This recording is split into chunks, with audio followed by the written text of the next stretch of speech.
"We think it's better if you don't attend Charlotte's baby shower," my mother said, her voice carrying that familiar tone of disappointed authority she'd perfected over 28 years of my existence. "You know how you can be at family gatherings, and we don't want any drama on such a special day." I stood in my childhood kitchen, surrounded by pastel decorations and gift bags, prepared for my sister's celebration, feeling the familiar weight of being the family's designated problem.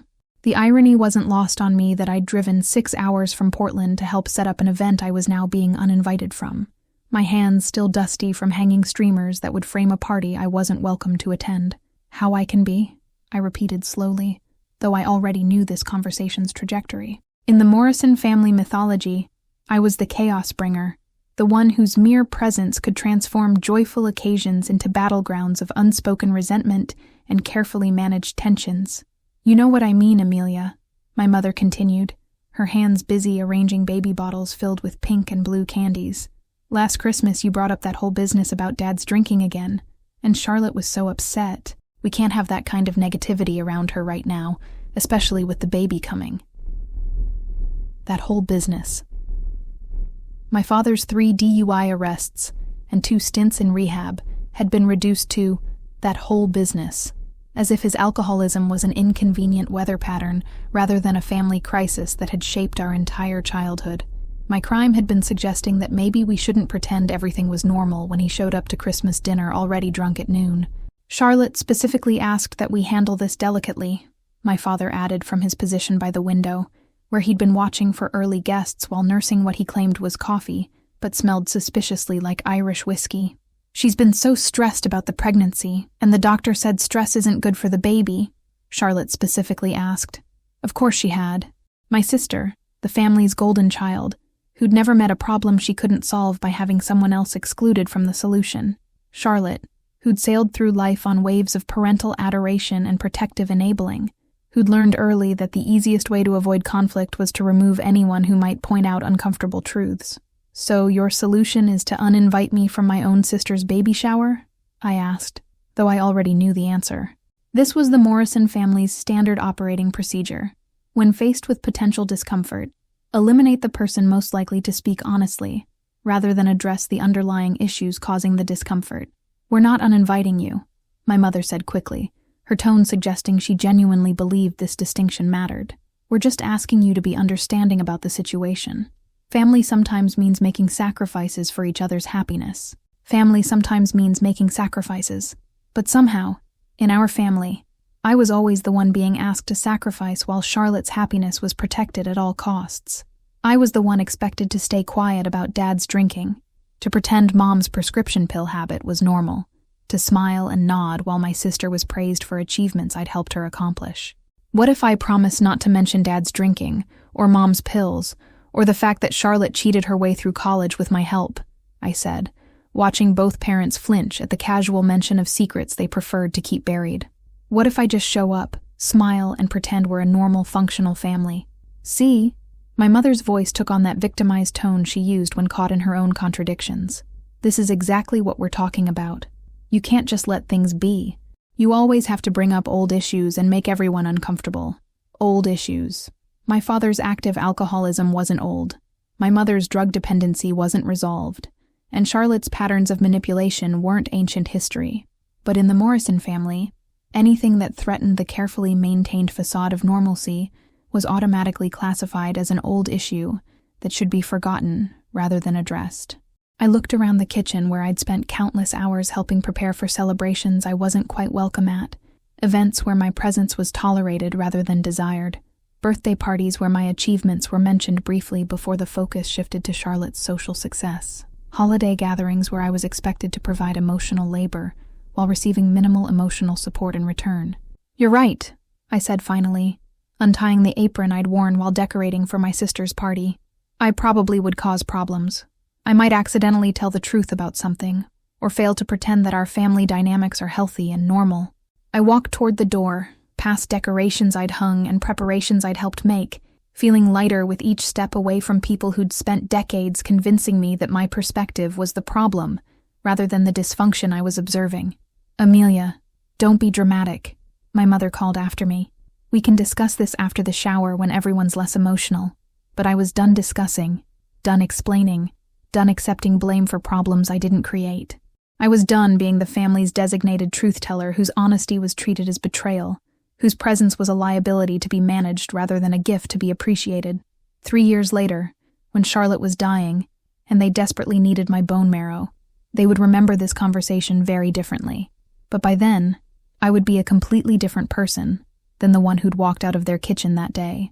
Portland became my sanctuary in ways I hadn't anticipated when I'd first moved there, as a recent college graduate seeking nothing more than distance from family expectations and predetermined roles.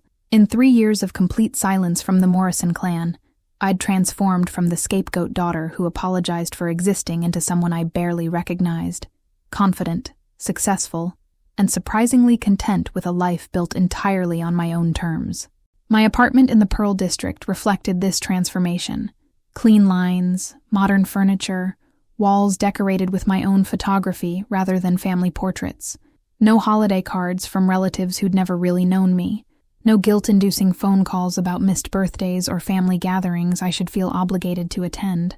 Just space to breathe, think, and discover who Amelia Morrison actually was when she wasn't constantly defending herself against accusations of being too sensitive, too dramatic, too unwilling to let sleeping dogs lie. The marketing firm where I'd started as a junior associate had promoted me twice in 3 years, recognizing talents that my family had never bothered to notice. Campaign strategies I developed had won regional awards, client presentations I delivered had secured million-dollar accounts, and creative concepts I'd pioneered had been adopted by other agencies as industry best practices. My colleagues valued my analytical thinking, my ability to identify problems before they became crises, my talent for honest communication that built trust rather than creating conflict. "You have this amazing ability to see through bullshit and still maintain relationships," my boss Rachel had said during my latest performance review. "Most people can do one or the other, but you somehow manage both. It's like you've had extensive training in dealing with difficult personalities." Extensive training. If only she knew that my expertise in managing difficult personalities had been developed during childhood, when survival required learning to navigate between my father's alcoholic mood swings, my mother's prescription drug haze, and my sister's talent for emotional manipulation. Skills that had made me the family problem had transformed into professional assets that earned respect and advancement. My personal life had flourished too, built around friendships with people who appreciated honesty and directness rather than viewing those qualities as character flaws. Weekend hiking trips with colleagues who enjoyed substantive conversations, dinner parties with neighbors who asked thoughtful questions and listened to the answers, dates with men who found my independence attractive rather than threatening. The silence from Ohio had been absolute, and surprisingly, liberating. No birthday calls filled with passive-aggressive comments about my absence from family events. No Christmas cards featuring photographs of celebrations I'd been excluded from. No updates about Charlotte's pregnancy, her baby's birth, or the milestones I was presumably missing by maintaining my stubborn distance from people who loved me, despite my difficult nature.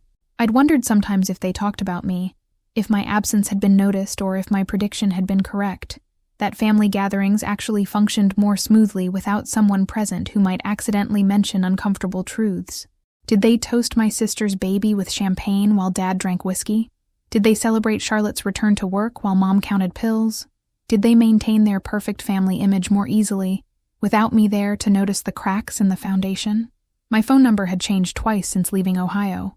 My address had been updated without notification to my previous emergency contacts, and my social media presence had been completely overhauled to remove any traces of family connections. Amelia Morrison, the daughter, had disappeared as completely as if she'd never existed, replaced by Amelia Morrison, the marketing executive who had no complicated family history to explain or defend. The few mutual friends who'd attempted to serve as intermediaries had given up after I'd politely but firmly declined to participate in guilt-based reconciliation efforts that focused on my obligation to forgive rather than my family's responsibility to change. "Your mother is really worried about you," my college roommate had said during one of her last attempts at mediation. "She says they miss you and want to work things out. They miss the version of me that absorbed blame and didn't ask uncomfortable questions," I'd replied. "They want to work things out on terms that require me to pretend their dysfunction is normal. Those aren't the same things as missing me or wanting genuine reconciliation." Sleep came easier now, without the constant underlying anxiety that had characterized my childhood and early 20s. Dreams weren't filled with family confrontations or scenarios where I was defending my perspective against people who'd already decided I was wrong. Mornings began with coffee and news rather than dreading whatever family crisis might require my immediate attention and emotional labor. Financial independence had been surprisingly achievable once I wasn't spending money on flights home for events that made me miserable, gifts for people who treated my presence as an imposition, or therapy to process the ongoing emotional damage of maintaining relationships with people who fundamentally didn't like who I was. 3 years of silence had taught me that some problems solve themselves when you stop participating in their perpetuation. Some family relationships are more peaceful when conducted at a distance. Some kinds of love require absence to become visible. But I was about to learn that some crises are large enough to shatter even the most carefully constructed independence. The call would come on a Tuesday morning, shattering 3 years of peace with words that would drag me back into a family I'd worked so hard to escape. Charlotte was dying, and apparently, I was the only one who could save her. The phone rang at 6:47 a.m. on a Tuesday morning in March, jolting me awake in my Portland apartment with the kind of urgency that immediately signals life-altering news. I'd been screening calls from Ohio area codes for 3 years, letting them go to voicemail while building a life that didn't require constant crisis management or emotional labor, for people who viewed my perspective as problematic. But this call came from a number I didn't recognize, and something about its persistence, 5 rings, then silence, then 5 more rings, suggested an emergency that transcended family politics and carefully maintained boundaries. Amelia? The voice was my mother's, but stripped of its usual authoritative confidence and reduced to something desperate and pleading. Please don't hang up. We need to talk. It's about Charlotte. 3 years of silence ended with those 4 words. 3 years of carefully constructed independence collapsed into the familiar weight of family obligation and crisis management that had defined my role since childhood. But something in my mother's voice was different. Not the manipulative tone she used when she wanted me to ignore my father's drinking, but genuine terror that cut through decades of practiced emotional manipulation. "What's wrong with Charlotte?" I asked, though I was already calculating drive times from Portland to Cleveland, already mentally rearranging my work schedule around whatever family emergency was about to consume my carefully organized life. "She has leukemia," my mother said, the words tumbling out in a rush, as if speed could somehow minimize their impact. "Acute lymphoblastic leukemia, stage 4. She needs a bone marrow transplant, and we've all been tested, but none of us are compatible matches. Leukemia, bone marrow transplant." The medical terminology felt surreal when applied to Charlotte, whose biggest health concern during our childhood had been maintaining her tan and avoiding foods that might affect her metabolism. My sister, who'd sailed through life protected from consequences and cushioned against discomfort, was facing something that couldn't be fixed through parental intervention or family scapegoating. "I'm sorry to hear that," I said carefully, though part of me was already anticipating where this conversation was heading. "Have you contacted the National Bone Marrow Registry? Found any potential donors through—" "We need you to get tested," my mother interrupted, her voice taking on the desperate edge I remembered from my father's worst drinking episodes. "The doctors say siblings have the best chance of being compatible, and you're Charlotte's only sibling. We need you to come home and get tested immediately. We need you." After 3 years of complete silence, after uninviting me from family events to prevent my problematic presence from causing discomfort, after making it clear that family gatherings functioned better without someone present who might mention uncomfortable truths, now they needed me. "How long has she been sick?" I asked, though I suspected the answer would reveal another layer of family dysfunction and carefully maintained secrets. "She was diagnosed 4 months ago," my mother admitted reluctantly. "We wanted to contact you sooner, but Charlotte insisted we try other options first. She didn't want to drag you into family problems when you'd made it clear you wanted distance from us." 4 months. Charlotte had been fighting cancer for 4 months while they'd exhausted other options before reluctantly contacting the daughter they'd spent years treating as a liability. 4 months of hoping they could solve this crisis without involving the family member whose honesty made everyone uncomfortable. "So you're calling me now because I'm your last resort," I said, though the words lacked the anger I might have felt 3 years ago. Distance had provided perspective that made their behavior predictable rather than surprising. "We're calling you because you're family," my father's voice added from an extension, though his tone suggested he was reading from a script rather than expressing genuine sentiment. Because despite our differences, we love you and we need your help. Despite our differences. As if our differences were simple personality conflicts, rather than fundamental disagreements about truth-telling, accountability, and emotional honesty. As if 3 years of silence had been mutual stubbornness, rather than my response to being repeatedly blamed for problems I didn't create. "Where is Charlotte now?" I asked, though I was already opening my laptop to research bone marrow compatibility testing and transplant procedures. "She's at Cleveland Clinic," my mother said. "The oncology team there is excellent, and they're optimistic about her chances if we can find a compatible donor. Her condition is serious, but treatable with the right match." Cleveland Clinic, the same hospital where they'd taken my father for his last detox attempt, where my mother had been treated for her prescription drug overdose that the family had described as an accidental mixing of medications. The place where Morrison family crises went to be managed privately and resolved without public acknowledgement of underlying problems. "I'll drive down this weekend to get tested," I said, though part of me was already dreading the return to family dynamics I'd spent 3 years escaping. "But I need you to understand that I'm coming for Charlotte, not for family reconciliation, or to pretend that our relationship history doesn't matter." "Of course," my mother said quickly. "We just need you to get tested. Everything else can wait until after we know about compatibility. Everything else can wait." The Morrison family's standard approach to crisis management: focus on the immediate emergency, while avoiding any discussion of underlying issues that might have contributed to the current situation. But as I hung up the phone and began researching acute lymphoblastic leukemia, I realized I wasn't the same person who'd left Ohio 3 years ago. I was returning not as the scapegoat daughter desperate for family approval, but as someone with the emotional resources to help without losing myself in their dysfunction. Charlotte needed my bone marrow. Whether she deserved my forgiveness was an entirely separate question. The drive from Portland to Cleveland took 18 hours, divided into 2 days of highway meditation that served as preparation for confronting family dynamics I'd spent 3 years forgetting. Mile after mile of changing landscape provided time to process the complex emotions of returning to people who'd treated my presence as problematic, while my absence proved impossible to sustain during genuine crisis. But as familiar Ohio exits began appearing on highway signs, memories surfaced with uncomfortable clarity, reminding me why I'd needed distance from the Morrison family's particular brand of dysfunction, and why Charlotte's medical emergency couldn't simply erase decades of established patterns. The favoritism had started early, manifesting in ways so subtle that I'd accepted them as natural family hierarchy, rather than recognizing them as systematic emotional abuse. Charlotte, 18 months younger than me, had been treated like precious china, while I'd been handled like everyday dishware, functional, useful, but not requiring special care or attention. When Charlotte struggled with math in elementary school, she received a tutor, modified homework assignments, and patient explanations that her learning style was different rather than deficient. When I struggled with reading comprehension, I was told to try harder and stop making excuses for laziness. When Charlotte broke our neighbor's window while playing baseball, the incident was discussed as an unfortunate accident that could have happened to anyone. When I accidentally damaged my father's car while learning to drive, it became evidence of my careless nature and inability to respect other people's property.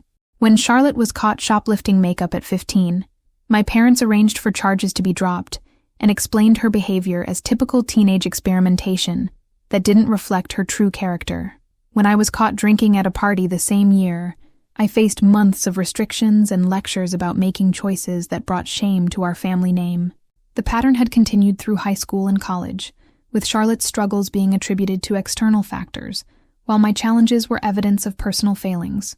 Her mediocre grades were the result of teachers who didn't understand her creative learning style. My occasional B's were disappointing lapses in academic performance that suggested I wasn't applying myself fully. But the incident that had led to my exclusion from Charlotte's baby shower had revealed the true depth of our family's commitment to protecting their golden child from any consequences that might disrupt their carefully maintained narrative of her perfection. Charlotte had been caught plagiarizing her senior thesis at college, not casual academic dishonesty, but systematic theft of another student's research that she'd presented as her own original work.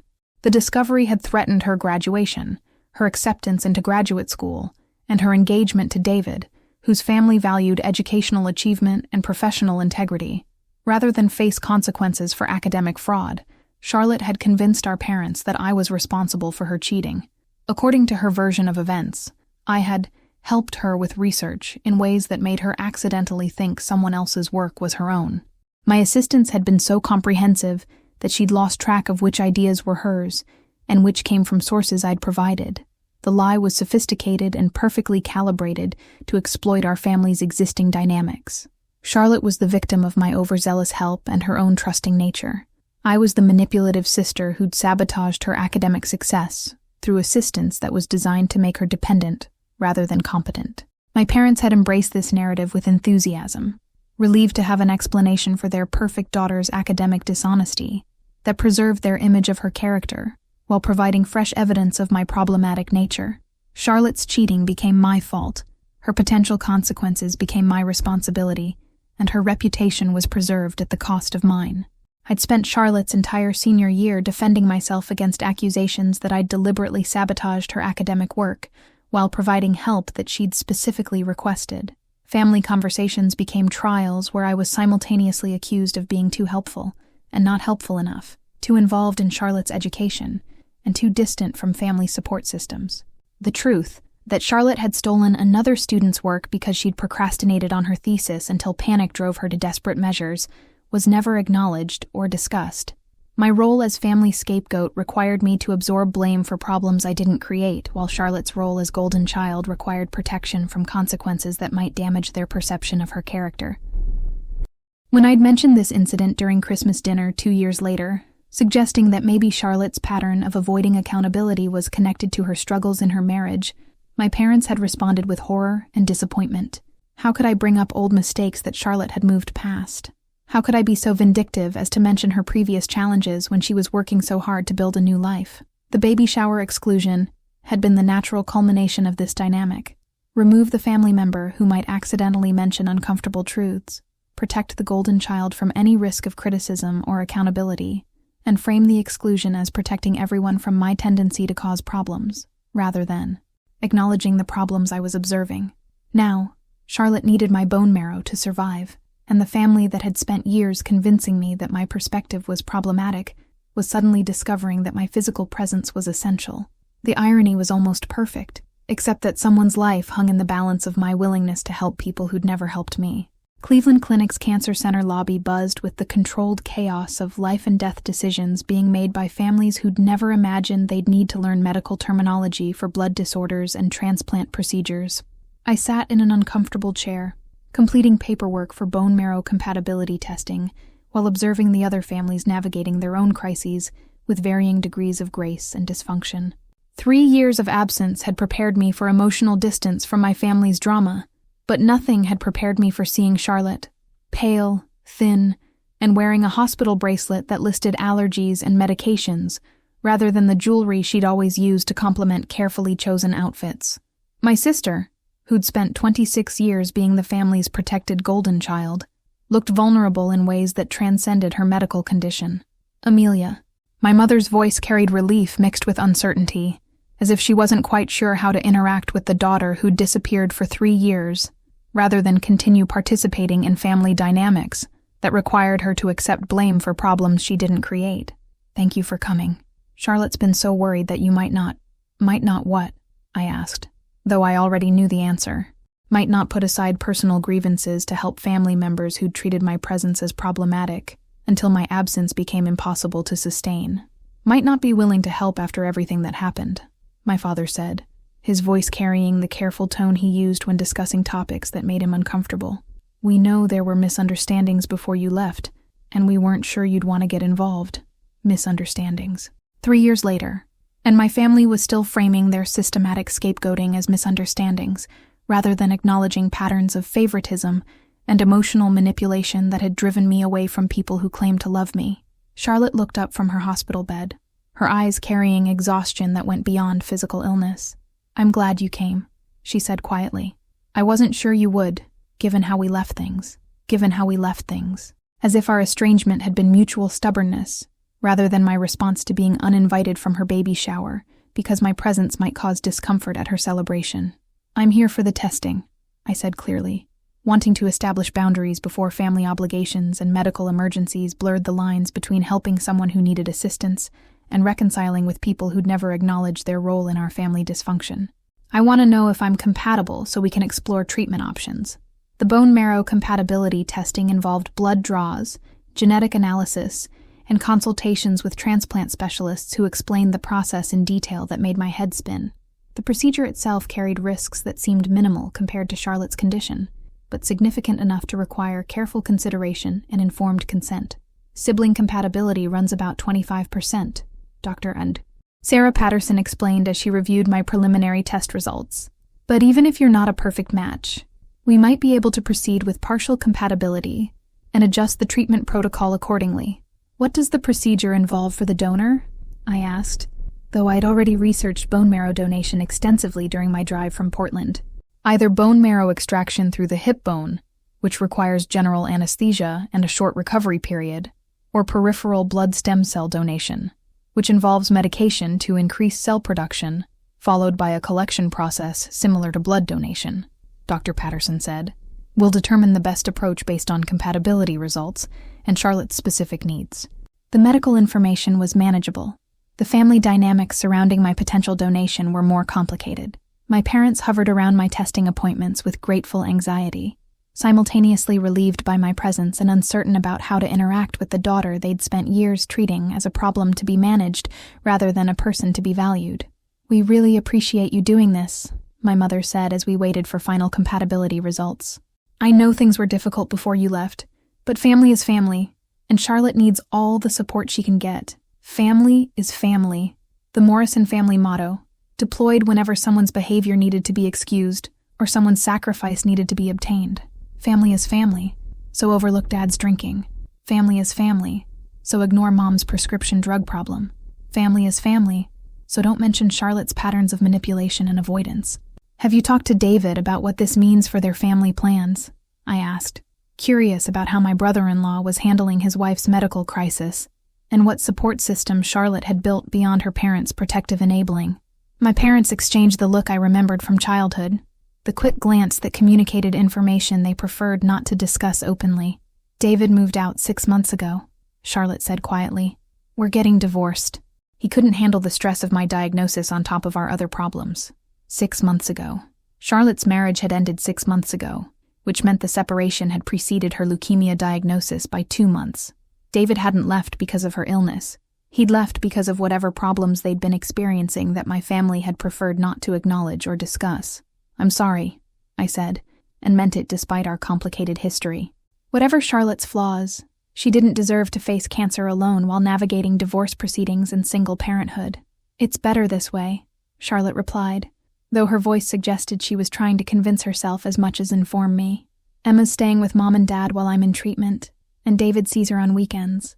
It's actually less stressful than trying to maintain a marriage that was already falling apart." The admission hung in the air like smoke from an explosion, revealing that Charlotte's perfect life had been considerably less perfect than family mythology suggested. But before anyone could process this revelation, Dr. Patterson returned with test results that would determine whether my family's former problem child had become their essential solution. The bone marrow compatibility test results arrived with the kind of clinical precision that transforms abstract medical possibilities into concrete life-or-death decisions. Dr. Patterson's expression was professionally optimistic as she spread the genetic analysis across her desk, charts and numbers that would determine whether I could save my sister's life or whether we'd need to explore increasingly desperate alternatives. "You're a perfect match," she said, her words cutting through 3 years of family estrangement with the simplicity of biological fact. 10 out of 10 HLA markers are identical, which is exactly what we hope to see. This gives Charlotte the best possible chance for successful transplant and long-term survival. Perfect match. The irony wasn't lost on me that someone who'd been considered incompatible with family dynamics was perfectly compatible for saving the golden child's life. Genetics had provided what family therapy and emotional manipulation never could, objective evidence that I belonged in this family as much as anyone else. "What does this mean for the donation process?" I asked, though I'd already researched bone marrow transplant procedures extensively during sleepless nights in my hotel room, trying to understand what I was agreeing to undertake for people who'd spent years convincing me that my presence caused more problems than it solved. "For Charlotte, it means we can proceed with the most aggressive treatment protocol," Dr. Patterson explained. Perfect sibling matches have success rates above 90% for acute lymphoblastic leukemia. For you, it means a relatively straightforward procedure with minimal long-term risks. She detailed the donation process with medical precision that made it sound routine despite its complexity. I would receive daily injections of growth factor medications for 5 days to increase bone marrow production, followed by a collection procedure that would extract stem cells through intravenous access, while filtering and returning my blood to my circulatory system. The medications can cause flu-like symptoms, muscle aches, fatigue, mild fever, Dr. Patterson continued.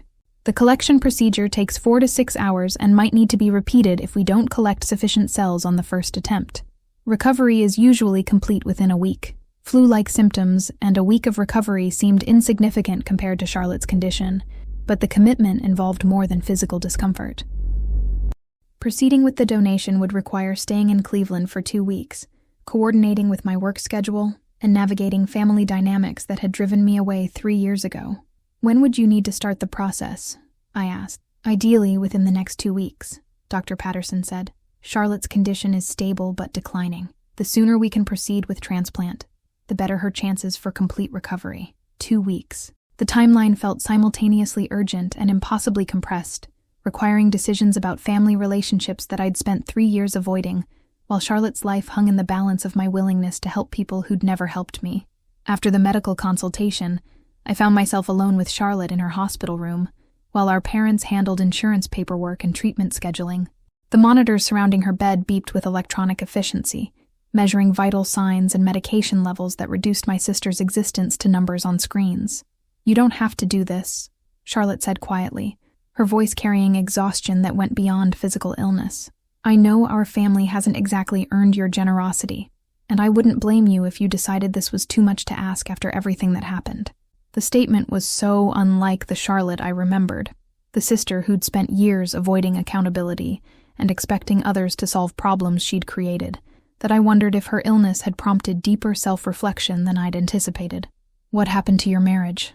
I asked, curious about the reality behind her perfect life that had apparently been considerably less perfect than family mythology suggested.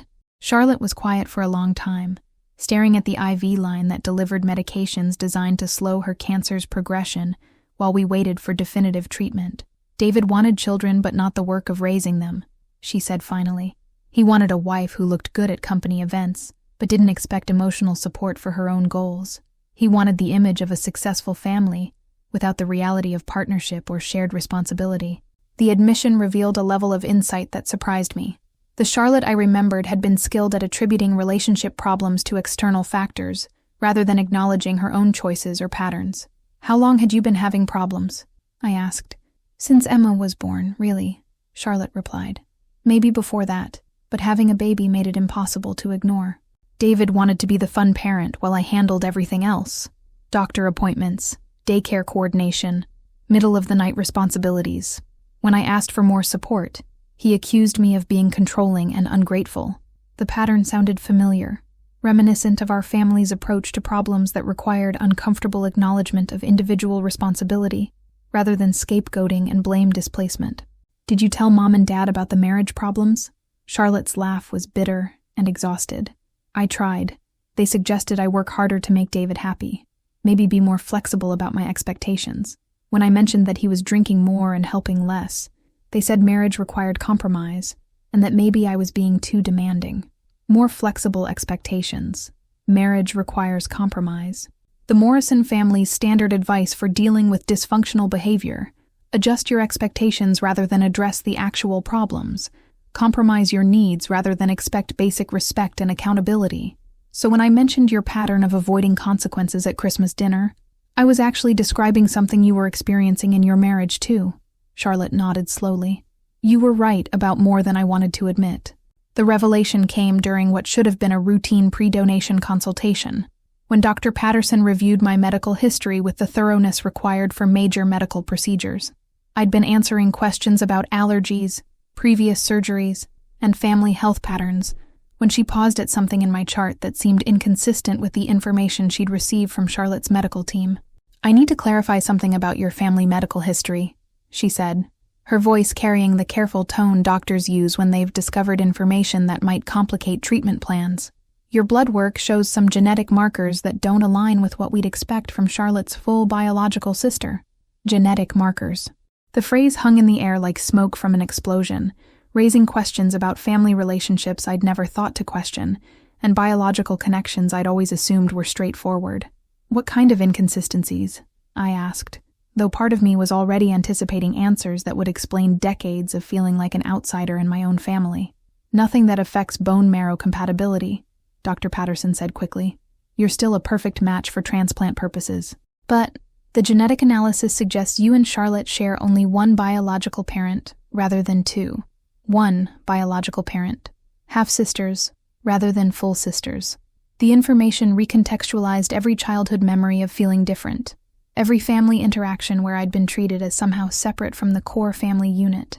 Every instance of favoritism that had seemed random rather than systematic. Have you discussed adoption or blended family history with your parents? Dr. Patterson asked gently.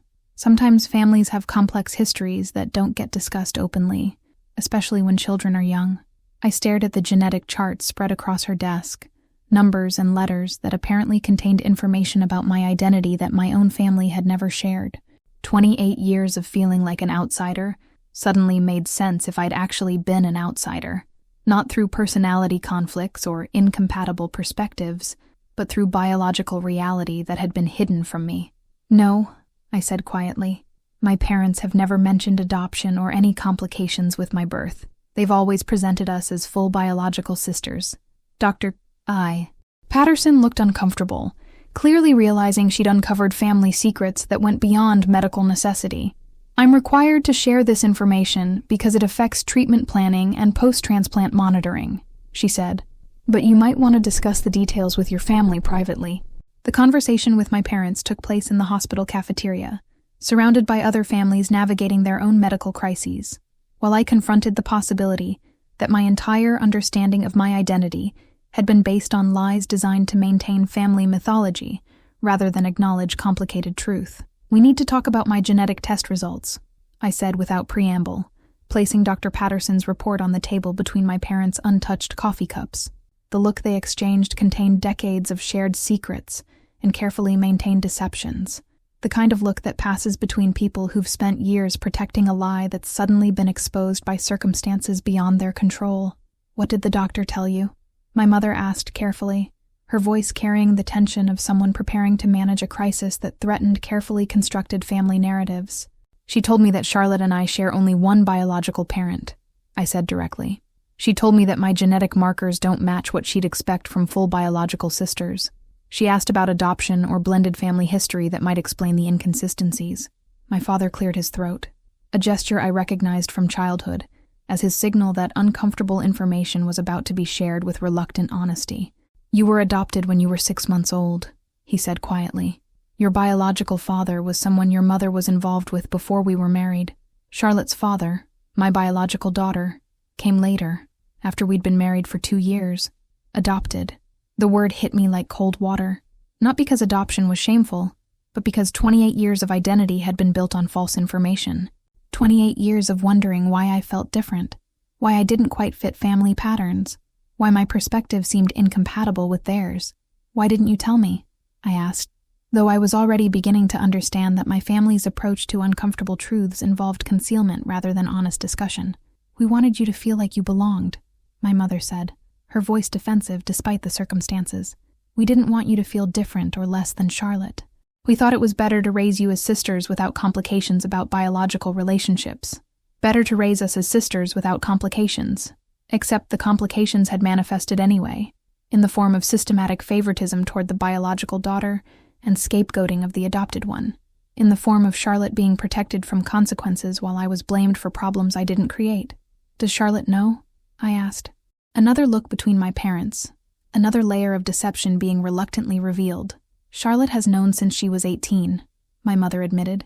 We told her when she started asking questions about family medical history for college health forms. Charlotte had known for 10 years that I was adopted while I'd remained ignorant of my own origins. 10 years of family interactions where she'd possessed information about my identity that I'd been denied. 10 years of favoritism that made perfect sense once the biological truth was revealed. The perfect bone marrow match wasn't just coincidence. It was because Charlotte and I shared the same biological father, the man my mother had been involved with before marrying the man I'd believed was my father for 28 years. 28 years of feeling like an outsider, because I actually was one. The DNA analysis that Dr. Patterson requested to clarify our genetic relationship revealed information that shattered not only my understanding of family history, but also my comprehension of how deeply my parents had been willing to lie to maintain their preferred version of reality.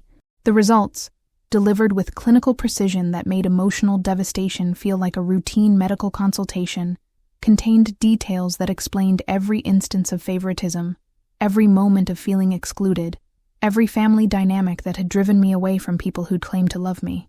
"Your biological father is Robert Chen," Dr.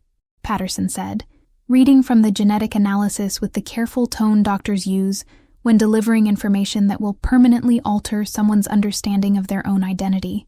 We were able to identify him through genetic databases because he'd previously registered as a potential bone marrow donor. Robert Chen, a name I'd never heard spoken in my family's house, never seen in photographs or family documents, never imagined existed in my personal history.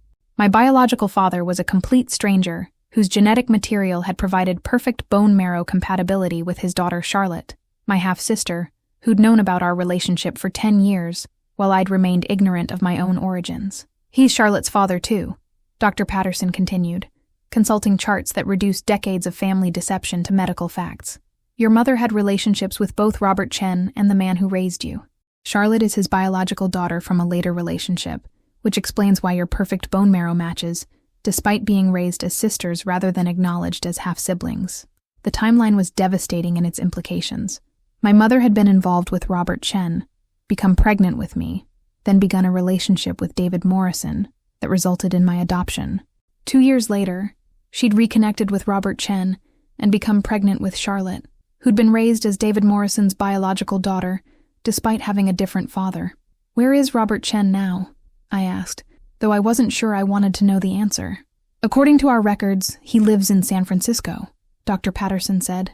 "He's a software engineer who registered as a bone marrow donor when his employer organized a donation drive. His genetic profile was flagged when we ran compatibility testing for you in Charlotte, San Francisco, 3 hours from Portland, where I'd built a life that was apparently much closer to my biological father than I'd realized. While I'd been establishing independence from the family that had raised me, I'd unknowingly moved within driving distance of the man whose genetic material had created me." The conversation with my parents after this revelation took place in the hospital parking garage, surrounded by concrete and exhaust fumes that seemed appropriate for discussions about the foundation of lies that had shaped my entire existence. "How long have you been in contact with Robert Chen?" I asked directly, no longer willing to tolerate evasive answers or partial truths about my own identity. "We've maintained sporadic contact over the years," my mother admitted reluctantly. "He's contributed financially to Charlotte's upbringing, helped with college expenses, and has been involved in major decisions about her education and career. Robert Chen had been supporting Charlotte's education and career while I'd worked multiple jobs to pay for college, taken out loans for graduate school, and built professional success without any financial assistance from biological relatives I hadn't known existed." "Does Charlotte have a relationship with him?" I asked, though I was beginning to suspect the answer would reveal another layer of deception that had shaped our family dynamics without my knowledge. "They've known each other since Charlotte was young," my father said quietly. "He's been part of her life in ways that seemed appropriate, given their biological relationship and his interest in staying connected. Charlotte had grown up knowing her biological father, receiving his support, and maintaining relationships that had been hidden from me while I'd been raised to believe David Morrison was my biological parent.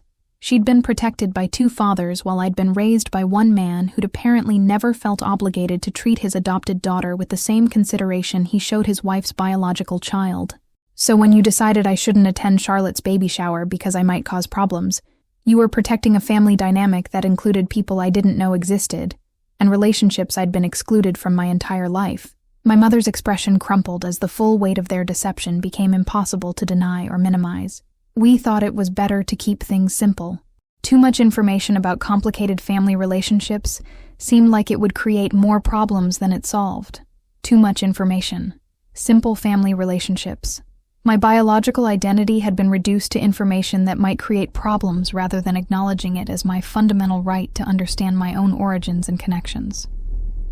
I want to contact Robert Chen, I said. I want to know why he chose to have a relationship with Charlotte while allowing me to be raised without any knowledge of his existence.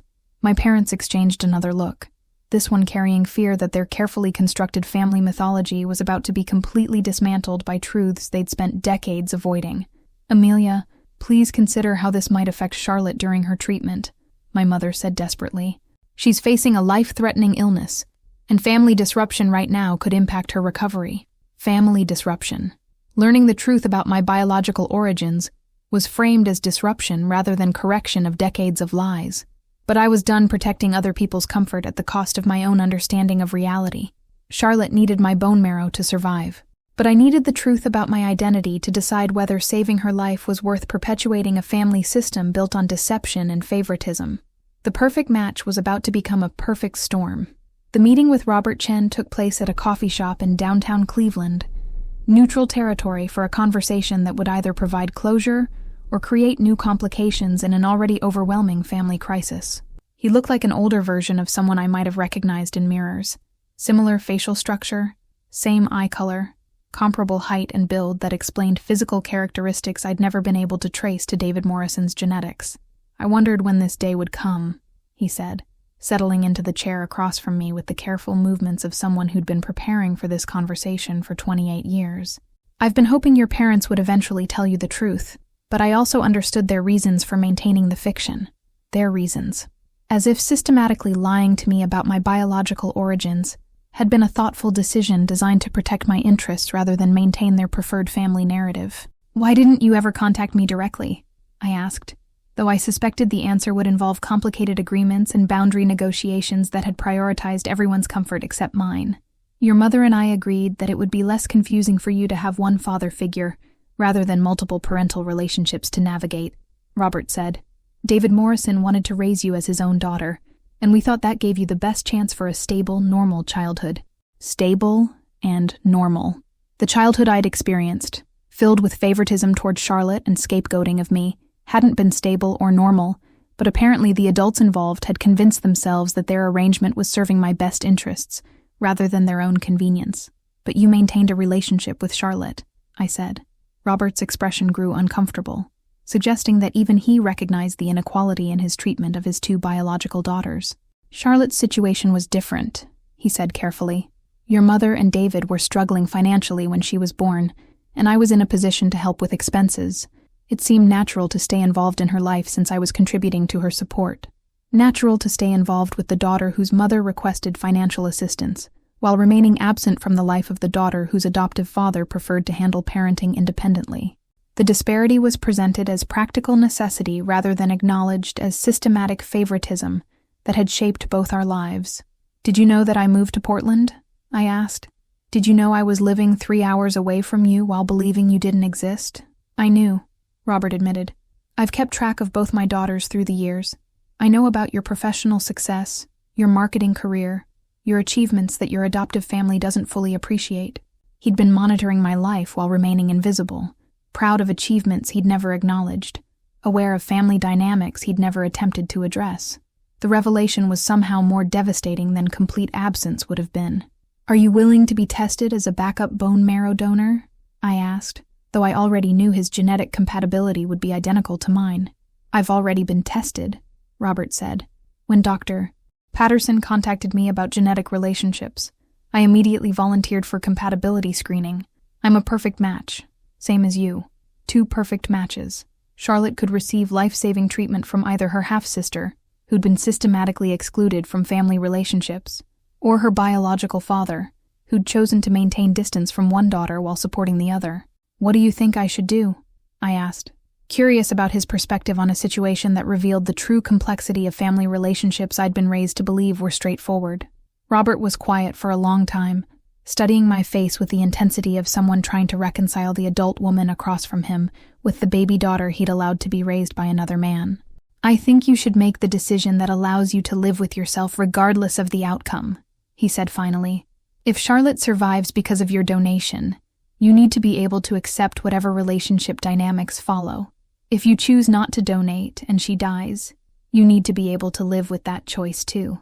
The brutal honesty was refreshing after years of family conversations that avoided direct acknowledgement of consequences and individual responsibility. "Would you donate if I refused?" I asked.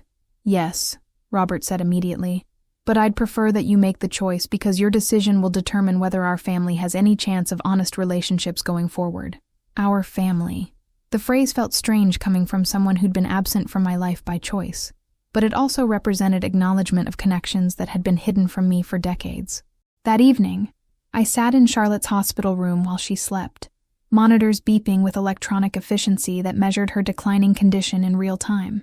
The medication schedule taped to her bedside table listed drugs with names I couldn't pronounce, designed to slow cancer's progression while we waited for definitive treatment decisions. She woke as I was preparing to leave, her eyes focusing with effort on my face in the dimly lit room. "Have you decided?" she asked quietly. "I'm still thinking," I said honestly. "I don't deserve your bone marrow," Charlotte said, her voice carrying exhaustion that went beyond physical illness. "I've known about Robert Chen for 10 years and never told you. I've benefited from favoritism that I knew was unfair. I've participated in family dynamics that made you feel like an outsider when you were actually my sister." The admission was the first genuine accountability I'd ever heard from Charlotte, stripped of manipulation and self-protection. "If you donate and save my life, I promise things will be different," she continued. "I'll make sure our daughter knows her Aunt Amelia. I'll challenge Mom and Dad when they fall back into old patterns. I'll be the sister I should have been all along." Promises from someone facing death carry different weight than promises from someone protecting comfort. But promises also require the opportunity to be fulfilled. The choice was mine. And for the first time in my life, I held all the power in my family's dynamics. The bone marrow donation procedure took place on a Tuesday morning in late April, with spring rain tapping against the windows of Cleveland Clinic's transplant center, while I lay connected to machines that extracted stem cells from my bloodstream and prepared them for immediate transfer to Charlotte's ravaged immune system. The process was routine for medical staff who performed dozens of similar procedures each month, but for our family, it represented the culmination of decades of dysfunction, finally forced into confrontation by life-threatening crisis. Dr. Patterson monitored the collection process with professional efficiency, explaining each step as my blood circulated through filters that separated stem cells from other components before returning the filtered blood to my circulatory system. The technology was remarkable in its precision, able to extract exactly what Charlotte needed while leaving my own immune system intact and functional. "We're collecting excellent numbers," she said, reviewing real-time data on multiple monitors. "This should provide more than enough cells for Charlotte's transplant with some left over for backup if needed." The physical discomfort was minimal: muscle aches from the preparation medications, fatigue from the collection process, and mild nausea that made eating difficult. But the emotional complexity of saving the life of someone who'd participated in my systematic exclusion from family relationships remained unresolved despite medical success. Charlotte received the transplant 6 hours after my donation, a surprisingly anticlimactic procedure that involved hanging bags of my stem cells on IV stands and allowing them to drip into her bloodstream like any other medication. No dramatic surgical intervention, no life-or-death moments in operating rooms, just cells from my body finding their way to her bone marrow, where they would hopefully rebuild her immune system from the foundation up. "The next 100 days are critical," Dr. Patterson explained during post-transplant consultation. "Charlotte's body needs to accept the new stem cells and begin producing healthy blood cells without developing graft versus host disease or other complications. 100 days of monitoring, testing, and hoping that my genetic material would save Charlotte's life without creating new medical problems. 100 days of family interactions while we waited to see whether the biological connection that made us perfect matches would translate into successful treatment. But the most significant change had already occurred during the weeks leading up to transplant, when decades of hidden truths had finally been exposed and acknowledged. Robert Chen's presence in our family conversations had forced honest discussions about favoritism, deception, and the cost of maintaining comfortable lies rather than dealing with complicated realities. "I want different relationships with both my daughters going forward," he'd said during a family meeting that included everyone affected by years of secrets and selective honesty. "I want to know Amelia the way I've known Charlotte. I want to support both of you instead of just one." My adoptive father, David Morrison, had struggled with revelations about family dynamics he'd either been unaware of or had chosen to ignore. His relationship with Charlotte, the daughter he'd believed was biologically his, required complete reconstruction once her true parentage was revealed. His relationship with me, the daughter he'd adopted but never quite accepted as equal to his biological child, needed acknowledgement of decades of differential treatment. "I failed you both in different ways," he'd admitted with reluctant honesty. "I failed Charlotte by not being her biological father while pretending I was. I failed Amelia by being her adoptive father while never treating her like she was truly mine. My mother faced the most complex accountability, having orchestrated deceptions that had shaped all our relationships while convincing herself that lies served everyone's best interests. Her romantic relationship with Robert Chen, her decision to give me up for adoption while maintaining contact for Charlotte's sake, her participation in favoritism that had driven me away from family connections I'd never understood I'd been excluded from. I thought I was protecting everyone by keeping things simple," she'd said, though her words lacked conviction even to herself. "I thought having one father per daughter would be easier than explaining complicated biological relationships. Simpler for whom? Easier for whom?" The questions hung in the air like challenges to confront whose interests had actually been served by decades of systematic deception. Charlotte's recovery progressed with encouraging steadiness through the summer and into fall. Her blood counts improved, her energy returned, and follow-up testing showed my stem cells successfully establishing themselves in her bone marrow. The medical success was gratifying, proof that genetic compatibility could overcome family dysfunction when life-threatening crisis demanded cooperation rather than continued conflict. Our relationship rebuilt slowly, based on honesty, rather than the mythology that had defined our childhood. Charlotte acknowledged the privilege she'd received through preferential treatment, while I acknowledged the resentment I'd carried about feeling perpetually second best in my own family. "I want Emma to know both her mothers," Charlotte said during one of our weekly conversations, referring to her 3-year-old daughter who was finally meeting the aunt who'd been absent from family celebrations but present for life-saving medical intervention. "I want her to understand that families can be complicated but still be loving. Complicated but loving." Perhaps that was the best we could hope for. Relationships that acknowledged truth rather than maintaining comfortable fictions. Connections that survived crisis, rather than requiring crisis to reveal their foundation. Robert Chen and I developed a cautious friendship that might eventually become more, built on mutual curiosity about genetic connections, and shared characteristics that made more sense once biological relationships were acknowledged. He couldn't replace the father who'd raised me, but he could provide perspective on family patterns I'd inherited through genetics rather than environment. The marketing firm in Portland held my position through medical leave, but I ultimately decided to relocate to San Francisco to be closer to both my biological father and the sister whose life I'd helped save. Not because family obligation required geographic proximity, but because honest relationships were worth protecting once they'd been built on truth rather than lies. 6 months after Charlotte's successful transplant, I received an invitation to Emma's 4th birthday party, not as family obligation or crisis management, but as acknowledgement that I belonged in celebrations as much as emergencies. This time I attended.